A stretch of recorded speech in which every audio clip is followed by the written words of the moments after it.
Hi, I'm Jackie. I'm an Arizona realtor and have built a multi-million-dollar business with my husband by using what I learned from being a teacher.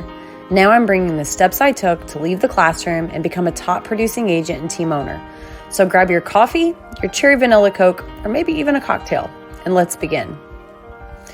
Hello, friends. Welcome back. I hope you are grabbing a cocktail because our guest today has a cocktail of his own. So I'm really excited about this episode, and I'm really excited about this topic. So currently, no matter where you are in the world, the market has shifted, and a lot of agents who have never experienced a shift are struggling. So because this is the first market shift that I've ever been in, I felt like I needed to get a more experienced agent to share stories and tips with you. So I give you the world famous, the amazing, beyond measure, my husband, Kris Durbin. Hey, guys. Hello, everybody. All right. So for those of you who've never had the pleasure of meeting my husband, he is looking so spiffy right now. He is in his full lounge gear, and he's really had a really tough day, and I didn't think he would want to record this with me at all. But you know what? He's one of those guys that he'll roll with the punches. So thank you, hon. I appreciate it. You're welcome. All right. So, Kris, before we get started, let the listeners know a little bit about your resume. How did you get in? How long have you been in the business? What type of facets do you understand? And what do you bring to people that maybe people need to know? So just tell them about you. Well, my background started, and I always say this because I say my background's in television, which is ironic because I did 3 years in television and almost 20 years in real estate, but I always tell people that my background's in television.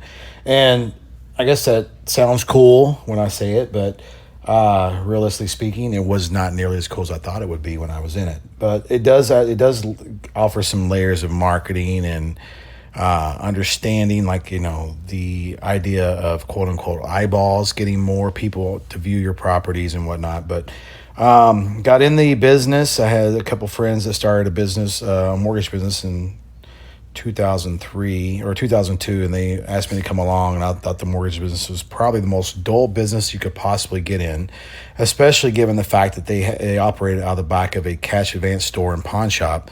And they were like, dude, you can make some killer money. I'm like, I'm working in TV, man. I'm meeting famous people every day, and making $30,000 a year. I'm living the life, right? So they finally showed me some W-2s after their first year. I'm like, all right, I'm on my way. So I quit working in television and hopped in my Honda Accord and drove from Cincinnati to Louisville for the outsiders, and helped them run this mortgage business. 2007, in the middle of the market crash, so to speak, I got my real estate license. The idea was we have an opportunity to buy a lot of properties and save ourselves some money, to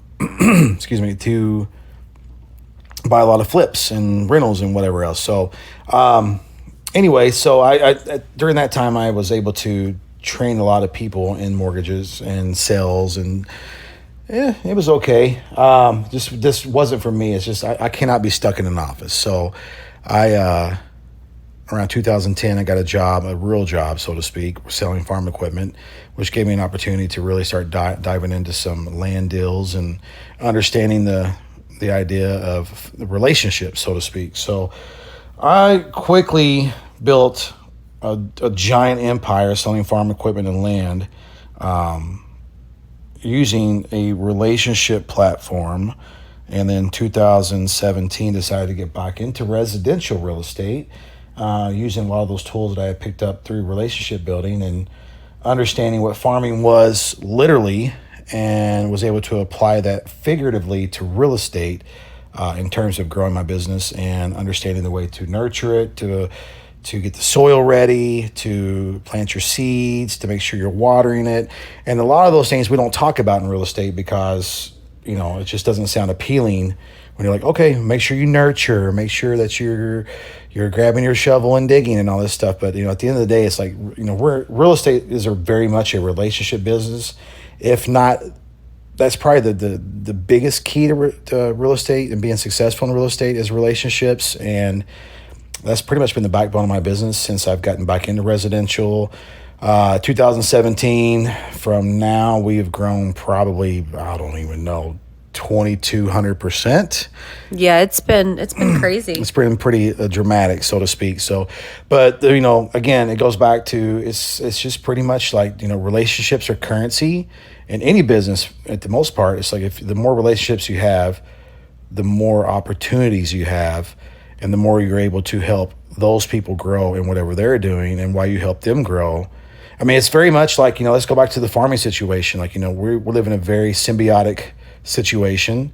I help you grow your business, and while your business grows, your business pours into my business, and so on and so forth. So that's kind of in a nutshell where that's been the success story for me, is to build these relationships, getting the ground ready, planting the seeds, watering them, watching them grow.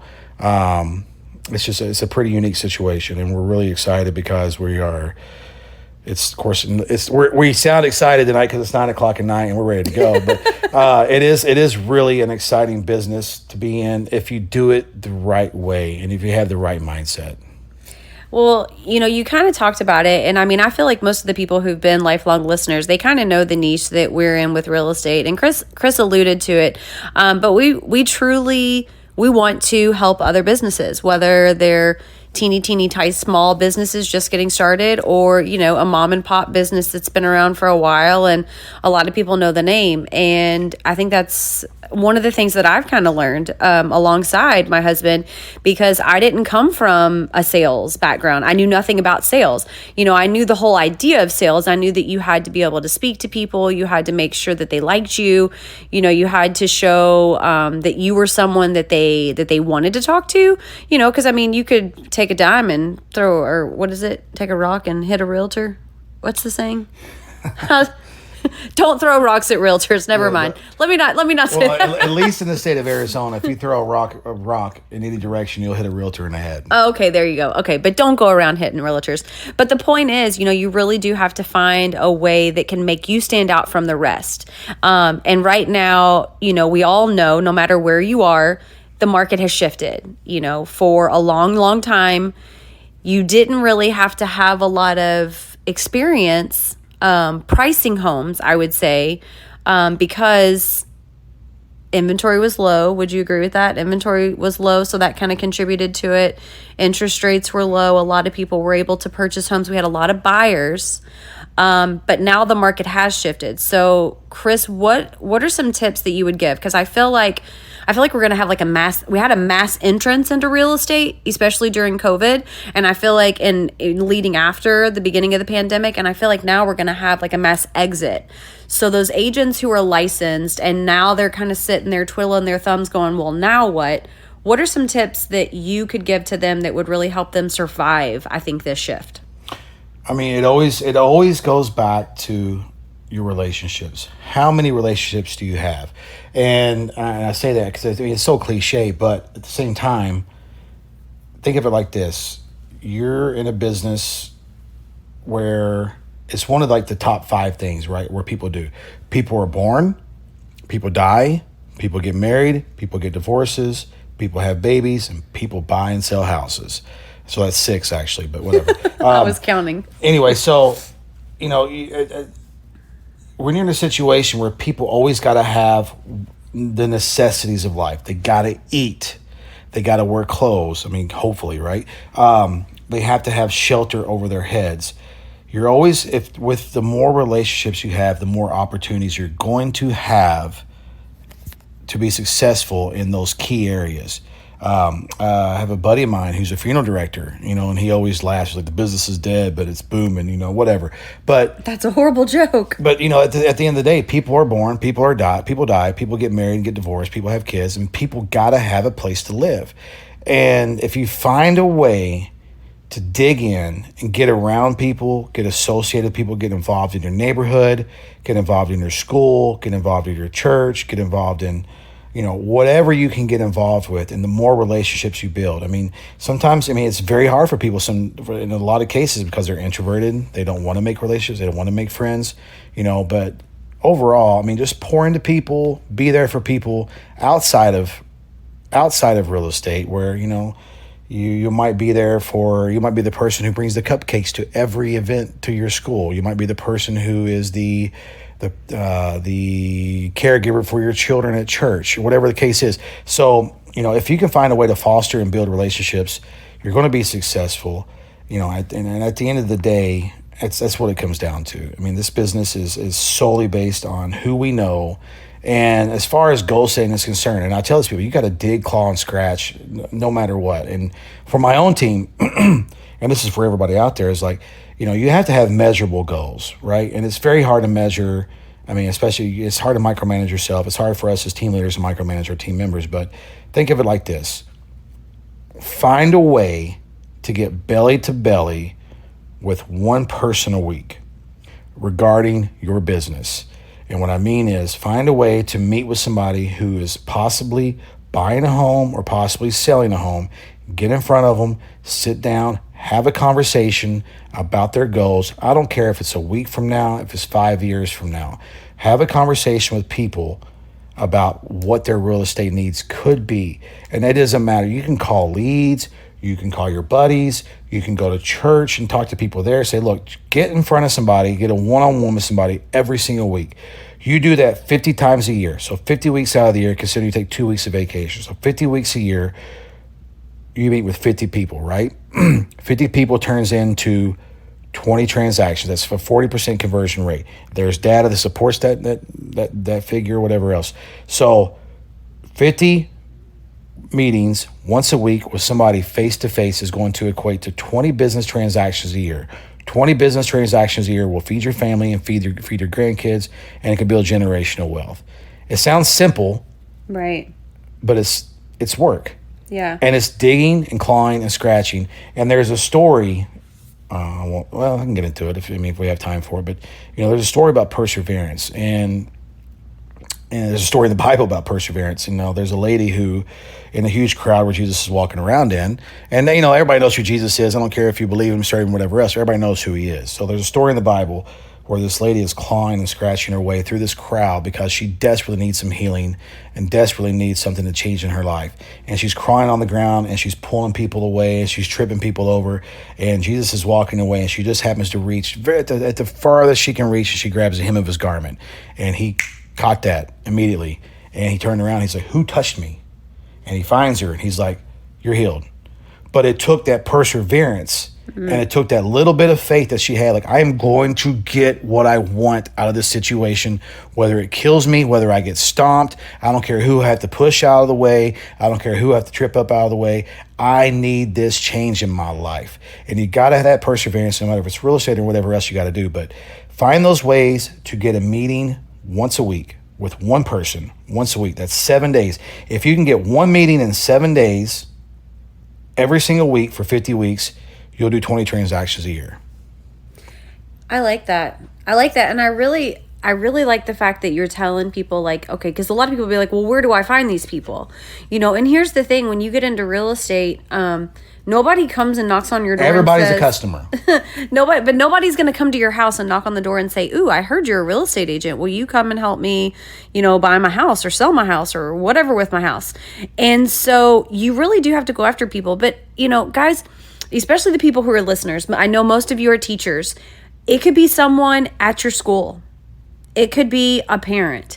It could be someone at, the ball game, or it doesn't matter who it is. Now, I would also even stretch and encourage you to have this belly to belly meeting in a public place. And the reason why is because people eavesdrop, okay?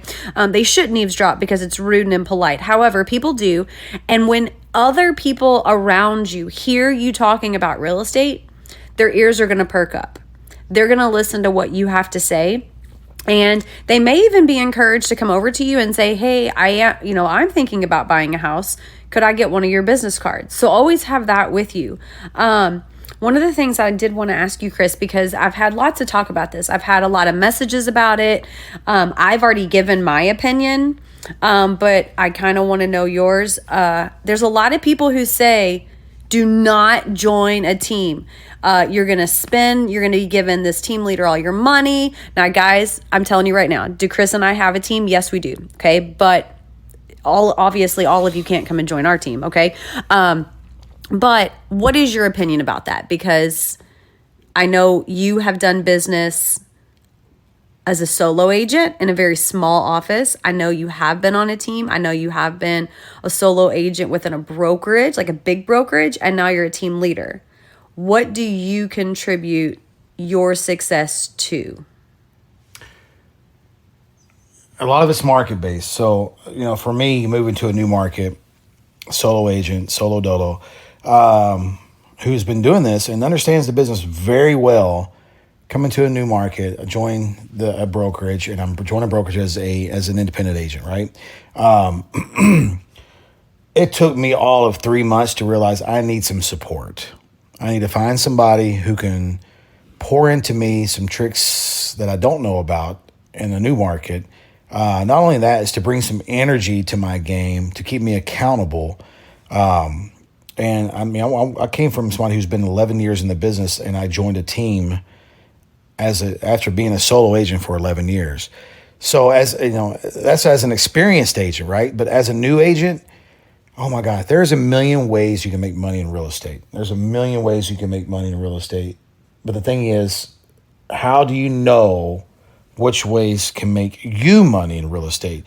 And you got to find that niche, right? So the problem with new agents is they get hit by every lender and every shiny object, and they watch social media and they're like, you do this, you buy leads, we can do this, and they fail. It just happens. I mean, there's like an 88% failure rate in real estate for new agents. It's ridiculous. So like basically 9 out of 10 people who get in real estate will fail in their first year and just say to hell with it. So the agents that are successful, they surround themselves with accountability partners. They surround themselves with coaches. They surround themselves with people that will tell them, say, okay, look, okay, yeah, it's a good idea, but I've done that. And it works if you do this, and you don't have that yet. So my opinion of the matter is that, I think a lot of, especially new agents, benefit from a new team. So here's the deal with new teams. And this is market-based. And if you want to talk dollars and cents, because everybody says, well, I would lose money with okay, can you get to 10 or 12 transactions a year? Can you do 1 transaction a month on your own, starting out? If you can do it, you don't need a team.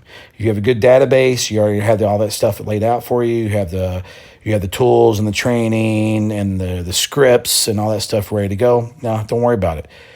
But if you can't get to a team that can train you to do 1 deal a month, okay, replicate that a second year for 1 deal a month. And if you've done that consistently for 2 years, then you probably have the ability to be able to do it on your own. The thing about it is, you can be a single agent, but you're still going to have to pour into people and pay the money. Here's what's crazy about it, okay? So let's say you're in a team, you're paying a 25-30% split, okay? $10,000 commission check, you're paying $3,000 every commission check. Over the course of 12 months, $3,000, you pay that team $36,000. But you've made 7 times 12 is, Jackie, the math teacher. 84,000. You've made 84,000, right? You've made $84,000, and you haven't spent any of your $84,000. As a new agent, you have to buy a CRM. You have to buy all your marketing. You have to pay for your signs. You have to pay for your lock boxes. You have to pay all your dues. You have to pay your broker fees. You have to pay for your leads. You have to pay for your marketing. I said that. You have to pay for lock boxes. I said that too. So all these things that are associated with your business, because you're building a business, right?